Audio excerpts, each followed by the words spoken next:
Hi friends, ಎಲ್ರಿಗೂ ನಮಸ್ತೆ. Welcome back to Deepika lifestyle and blogs. ಎಲ್ಲರೂ ಹೇಗಿದ್ದೀರಾ? ನಾನು ಚೆನ್ನಾಗಿದ್ದೀನಿ. ಐ ಹೋಪ್ ನೀವೆಲ್ಲರೂ ಚೆನ್ನಾಗಿದ್ದೀರಾ ಅಂತ ಅಂದ್ಕೊಂಡಿದ್ದೀನಿ. ಪ್ಲೀಸ್ ಫ್ರೆಂಡ್ಸ್, ಈ ವಿಡಿಯೋನ ಫಸ್ಟಿಂದ ಕೊನೆವರೆಗೂ ಸ್ಕಿಪ್ ಮಾಡಿದೆ ನೋಡಿ. ನಿಮ್ಗೆ ಇಷ್ಟ ಆದರೆ ಲೈಕ್ ಮಾಡಿ, ಶೇರ್ ಮಾಡಿ. ಹಾಗೆ ಹೊಸದಾಗಿ ನೋಡೋರು ನಮ್ಮ ಚಾನಲ್ಗೆ ಸಬ್ಸ್ಕ್ರೈಬ್ ಮಾಡ್ಕೊಳ್ಳಿ. ಪಕ್ಕದಲ್ಲಿರೋ ಬೆಲ್ ಐಕನ್ ಕ್ಲಿಕ್ ಮಾಡಿ. ನಾನು ಹಾಕೋ ಪ್ರತಿಯೊಂದು ವಿಡಿಯೋ ನೋಟಿಫಿಕೇಷನ್ಗೆ ಬರುತ್ತೆ, ತಕ್ಷಣ ನೋಡ್ಬೋದು. ಹಾಗೆ ಹೊಸದಾಗಿ ನೋಡೋರು ನಮ್ಮ ಚಾನಲ್ಗೆ ಸಬ್ಸ್ಕ್ರೈಬ್ ಮಾಡ್ಕೊಳ್ಳಿ. ಹಾಗೆ ಪಕ್ಕದಲ್ಲಿರೋ ಬೆಲ್ ಐಕನ್ ಕೂಡ ಕ್ಲಿಕ್ ಮಾಡಿ. ನಾವು ಹಾಕೋ ಪ್ರತಿಯೊಂದು ವಿಡಿಯೋ ನೋಟಿಫಿಕೇಷನ್ಗೆ ಬರುತ್ತೆ. ಹಾಗೆ ವಿಡಿಯೋ ಇಷ್ಟ ಆದರೆ ಓಂ ಶನೀಶ್ವರಾಯ ನಮಃ ಅಂತ ಒಂದು ಕಮೆಂಟ್ ಕೊಡಿ. ಬನ್ನಿ, ನಾನಿವಾಗ ತಿಳಿಸ್ಕೊಡ್ತಾ ಇದ್ದೀನಿ ಮಕರ ರಾಶಿ ಬಗ್ಗೆ. ಈ ವಿಡಿಯೋನ ಪೂರ್ತಿಯಾಗಿ ಎಲ್ಲೂ ಸ್ಕಿಪ್ ಮಾಡದೆ ನೋಡಿ ಅಂತ ಕೇಳ್ಕೊತೀನಿ. ಮಕರ ರಾಶಿಯವರಿಗೆ ಹಣದ ಒಂದು ಭಾಗ್ಯ ತೆರೆದುಕೊಳ್ತಾ ಇದೆ. ಆದರೆ ಯಾವ ದಿಕ್ಕಿನಲ್ಲಿ ಈ ಒಂದು ಹಠಾತ್ ಬದಲಾವಣೆಯಿಂದ ನಿಮ್ಮ ಜೀವನದ ಭಾಗ್ಯದ ಬಾಗಿಲು ತೆರೆಕೊಳ್ತಾ ಇದೆ?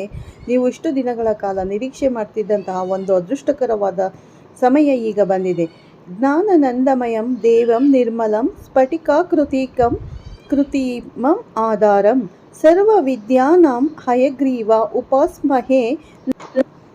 ಜೂನ್ 2026 ರಲ್ಲಿ ಗ್ರಹಗಳ ಸ್ಥಾನಮಾನದ ಮೇಲೆ, ದ್ವಾದಶ ರಾಶಿಗಳ ಮೇಲೆ ಏನೆಲ್ಲ ಪ್ರಭಾವ ಬೀರುತ್ತೆ ಅನ್ನೋದನ್ನು ನಾವೀಗ ನೋಡೋಣ ಬನ್ನಿ ಸ್ನೇಹಿತರೆ.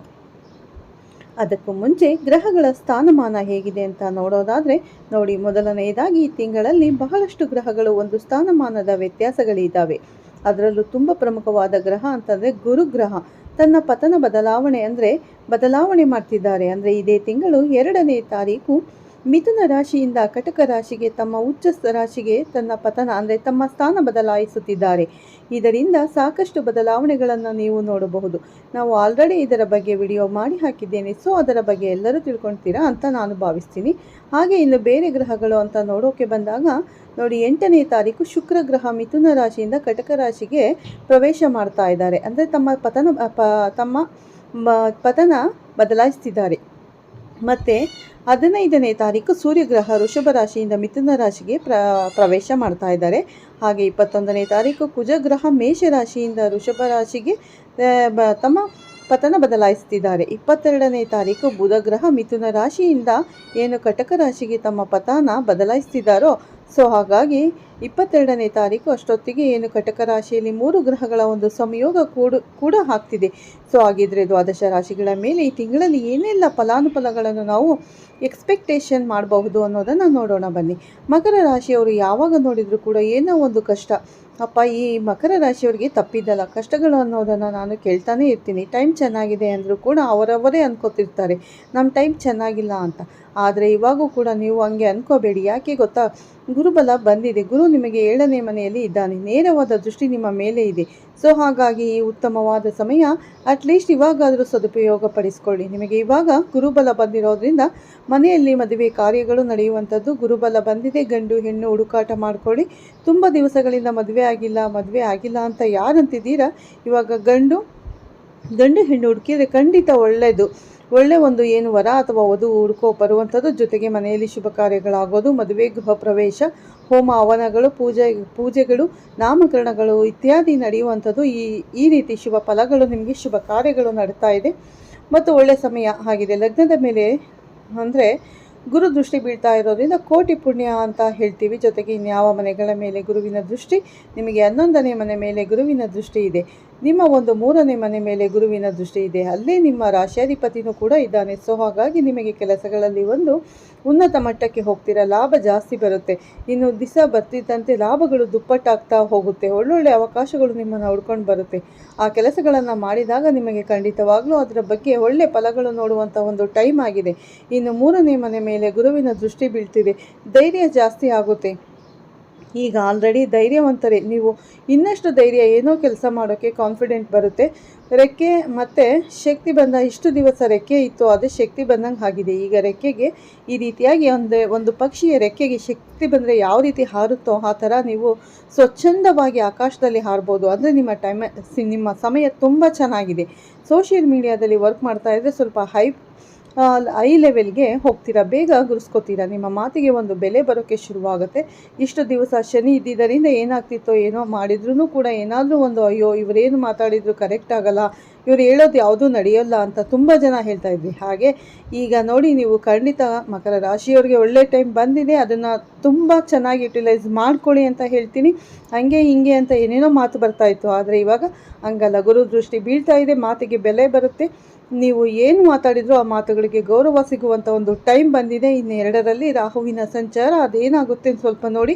ಗುರು ನಿಮಗೆ ಒಳ್ಳೆ ದೃಷ್ಟಿ ಬೀಳ್ತಾ ಇರೋದ್ರಿಂದ ಸಾಫ್ಟ್ ಆಲ್ರೆಡಿ ನೀವು ಆಟೋಮೆಟಿಕ್ಕಾಗಿ ಸಾಫ್ಟ್ನೆಸ್ ಬಂದುಬಿಡುತ್ತೆ ನಿಮಗೆ. ಆದರೂ ಕೂಡ ಮಾತಿನ ಕಡೆ ಸ್ವಲ್ಪ ಗಮನ ಕೊಡಿ. ರಾಹು 2ನೇ ಮನೆಯಲ್ಲಿದ್ದಾನೆ, ಏನೇನೋ ಮಾತಾಡಿಸ್ಬಿಡ್ತಾನೆ, ಬಾಯಿಗೆ ಏನೇನೋ ಕೆಟ್ಟ ಮಾತುಗಳೇ ಬಂದುಬಿಡುತ್ತೆ.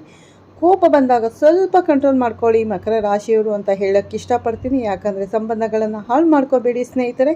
ಅಕ್ಕಪಕ್ಕದವರ ಜೊತೆ ಆಗಿರ್ಬೋದು, ತಮ್ಮ ಸಂಗಾತಿ ಜೊತೆ ಆಗಿರ್ಬೋದು, ಫ್ಯಾಮಿಲಿಯಲ್ಲಿ ಯಾರ ಜೊತೆ ಮಾತಾಡಬೇಕಾದ್ರೂ ಕೋಪ ಬಂದಾಗ ಸ್ವಲ್ಪ ಕಂಟ್ರೋಲ್ ಮಾಡ್ಕೊಳ್ಳಿ.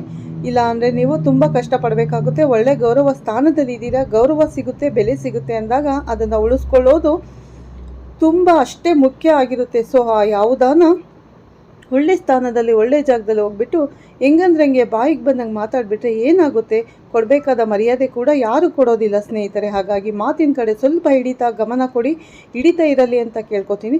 ಕೊಟ್ಬಿಟ್ರೆ ಯಾವುದೇ ಸಮಸ್ಯೆ ಇರೋದಿಲ್ಲ. ಅಂದರೆ ಕುಟುಂಬದಲ್ಲಿ ನಿಮಗೆ ಕೆಟ್ಟ ಹೆಸರುಗಳು ಬಂದುಬಿಡುತ್ತೆ. ಈ ವಿಚಾರದಲ್ಲಿ ಸ್ವಲ್ಪ ಕೇರ್ಫುಲ್ ಆಗಿರಿ. ಇನ್ನು ನಿಮಗೆ ಕುಜನ ಸಂಚಾರ ಅಂತ ನೋಡೋಕೆ ಬಂದಾಗ 4ನೇ ಮನೆಯಲ್ಲಿ ಕುಜ ಇದ್ದಾನೆ, ಭೂಮಿಯಿಂದ ಲಾಭಗಳು ಬರುತ್ತೆ. ಏನಾದರೂ ಇವಾಗ ನೀವು ಭೂಮಿಗಳು ತಗೋಬೇಕು ಅಥವಾ ನೀವೇನಾದರೂ ರಿಯಲ್ ಎಸ್ಟೇಟ್ ಬಿಸ್ನೆಸ್ ಮಾಡ್ತಾ ಇದ್ದರೆ ಭೂಮಿ ತಗೊಳ್ಳೋದು ಮಾಡೋದು ಎಲ್ಲದಕ್ಕೂ ಒಳ್ಳೆಯ ಸಮಯ ಆಗಿರುತ್ತೆ. ಸೊ ಇದನ್ನು ಸದುಪಯೋಗ ಪಡಿಸ್ಕೊಳ್ಳಿ. ಇನ್ನು ಸೂರ್ಯನ ಸಂಚಾರ ಅಂತ ಬಂದಾಗ 5ನೇ ಮನೆಯಲ್ಲಿ ಸೂರ್ಯನ ಸಂಚಾರ ಇದೆ. ಮತ್ತು ಗೌರ್ಮೆಂಟ್ ಕಡೆಯಿಂದ ಏನಾದರೂ ಕೆಲಸಗಳು ಆಗಬೇಕು ಅಂತಂದರೆ ಅದೃಷ್ಟಕರ ರೀತಿಯಲ್ಲಿ ಕೆಲಸಗಳಾಗುತ್ತೆ. ಇವಾಗ ಏನಾದರೂ ನೀವು ಕೆಲಸಕ್ಕೆ ಇವಾಗ ಹೊಸದಾಗಿ ಗೌರ್ಮೆಂಟ್ ಕೆಲಸ ಸಿಗ್ತಾ ಇಲ್ಲ, ಅಪ್ಲೈ ಮಾಡಿದ್ದೀನಿ ಅಂತಂದರೆ ನಿಮ್ಮ ಜಾತಕದಲ್ಲಿ ಏನಾದರೂ ಯೋಗಗಳಿತ್ತು ಅಂದರೆ ಖಂಡಿತ ಉತ್ತಮವಾದ ಸಮಯ. ಇವಾಗ ಪ್ರಯತ್ನ ಪಡಿ, ಖಂಡಿತ ಆಗುತ್ತೆ. ಗೌರ್ಮೆಂಟಿಂದ ಏನೇ ಕೆಲಸಗಳಾಗಬೇಕು ಅಂದರೆ ತುಂಬ ಸರಾಗವಾಗಿ ಆಗುತ್ತೆ. ಹಾಗೆ ಪಿತ್ರಾರ್ಜಿತ ಆಸ್ತಿಗಳೇನಾದರೂ ಬರೋದಿತ್ತು ಅಂದರೆ ಖಂಡಿತವಾಗ್ಲೂ ಬಂದು ನಿಮ್ಮ ಕೈ ಸೇರುತ್ತೆ ಅಥವಾ ಅದರ ಬಗ್ಗೆ ಮಾತುಕತೆಗಳಾದರೂ ಆಗುತ್ತೆ. ಸೊ ನೀವು ಪ್ರಯತ್ನ ಪಡಬೇಕಷ್ಟೇ. ಅಯ್ಯೋ ಮೇಡಮ್, ನೀವು ಹೇಳಿದ್ರಿ ಯಾವ ಪಿತ್ರಾರ್ಜಿತ ಜೊತೆ ಆಸ್ತಿ ಬಂದಿಲ್ಲ ಅಂತ ನೆಕ್ಸ್ಟ್ ಮಂತ್ ಕಮೆಂಟ್ ಮಾಡ್ತೀರಾ, ಆದರೆ ಪ್ರಯತ್ನ ನೀವೇನು ಪಟ್ಟಿದ್ದೀರಾ ಅನ್ನೋದನ್ನು ಕೂಡ ನೀವು ನೋಡ್ಕೋಬೇಕಾಗುತ್ತೆ. ಇನ್ನು ನಿಮಗೆ ಏನಾದರೂ 6ನೇ ಮನೆಯಲ್ಲಿ ಬುಧ ಮತ್ತು ಶುಕ್ರ ಒಂದು ಸಂಯೋಗ ಆಗ್ತಾ ಇದೆ.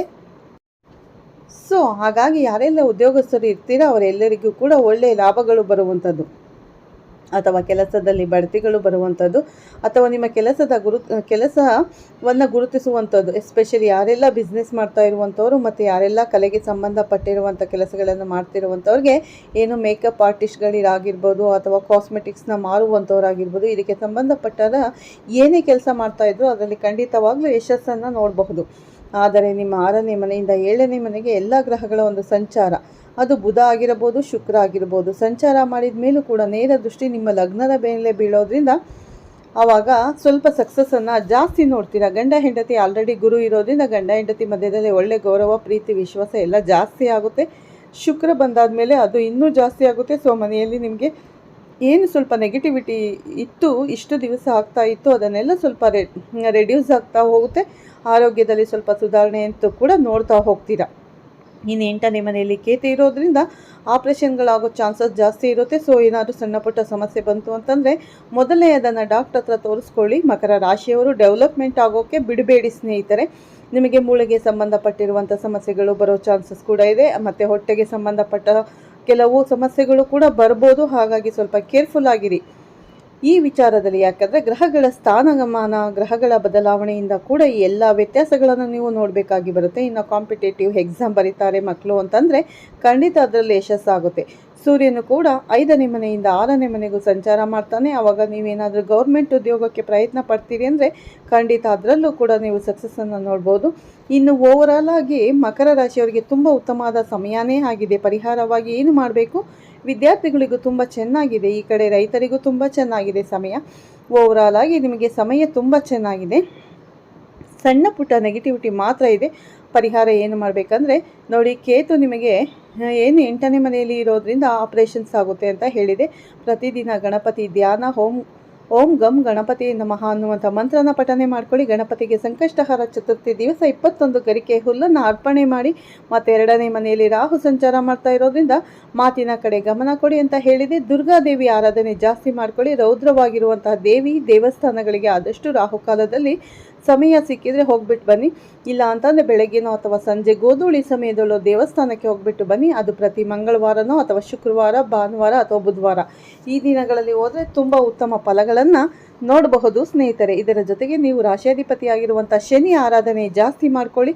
ಯಾವ ರೀತಿಯಾಗಿ ನಿಮ್ಮ ಕೈ ಕೆಳಗಡೆ ಯಾರನ್ನು ಕೆಲಸ ಮಾಡ್ತೀರೋ ಅವರನ್ನು ಪ್ರೀತಿ ವಿಶ್ವಾಸದಿಂದ ಕಾಣಿ.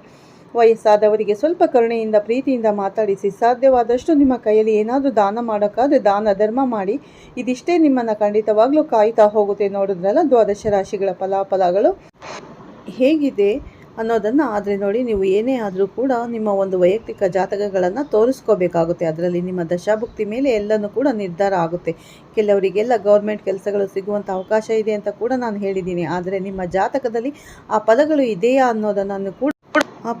ಇದೆಯಾ ಅನ್ನೋದನ್ನು ಕೂಡ ನೀವು ನೋಡಿಸ್ಕೋಬೇಕಂದ್ರೆ ಚೆಕ್ ಮಾಡ್ಕೋಬೇಕಾಗುತ್ತೆ. ಅದರ ಮೇಲೆ ನೀವು ಡಿಸಿಷನ್ ತಗೊಂಡ್ರೆ ಖಂಡಿತವಾಗ್ಲೂ ಅದಕ್ಕೆ ತಕ್ಕ ಪರಿಹಾರ ಮಾಡಿಕೊಂಡ್ರು ಕೂಡ ನಿಮ್ಮ ಜೀವನದಲ್ಲಿ ಏಳಿಗೆನ ನೋಡಬಹುದು. ನೀವೇನಾದರೂ ನಮ್ಮಲ್ಲಿ ಅಂದರೆ ನಿಮ್ಮ ಜಾತಕಗಳನ್ನು ಹತ್ತಿರದ ಜ್ಯೋತಿಷಿಗಳಿಗೆ ತೋರಿಸ್ಕೊಂಡು ಒಮ್ಮೆ ನೀವು ಚೆಕ್ ಮಾಡ್ಕೊಳ್ಳಿ. ಖಂಡಿತ ನಿಮಗೆ ಒಳ್ಳೆಯದಾಗುತ್ತೆ ಸ್ನೇಹಿತರೆ ಅಂತ ಹೇಳ್ತಾ ಈ ವಿಡಿಯೋನ ಇಲ್ಲೇ ಮುಗಿಸ್ತೀನಿ.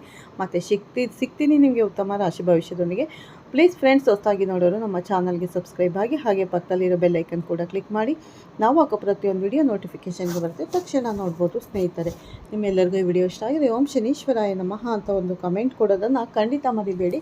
ಎಲ್ಲರಿಗೂ ಒಳ್ಳೆಯದಾಗಲಿ ಅಂತ ದೇವರಲ್ಲಿ ಪ್ರಾರ್ಥನೆ ಮಾಡ್ತೀನಿ. ಮತ್ತೆ ಸಿಗ್ತೀನಿ ಉತ್ತಮ ರಾಶಿ ಭವಿಷ್ಯದೊಂದಿಗೆ. ಅಲ್ಲಿವರೆಗೂ ತಮ್ಮೆಲ್ಲರಿಗೂ ಧನ್ಯವಾದಗಳು ಸ್ನೇಹಿತರೆ. ಎಲ್ಲರಿಗೂ ಒಳ್ಳೆಯದಾಗಲಿ.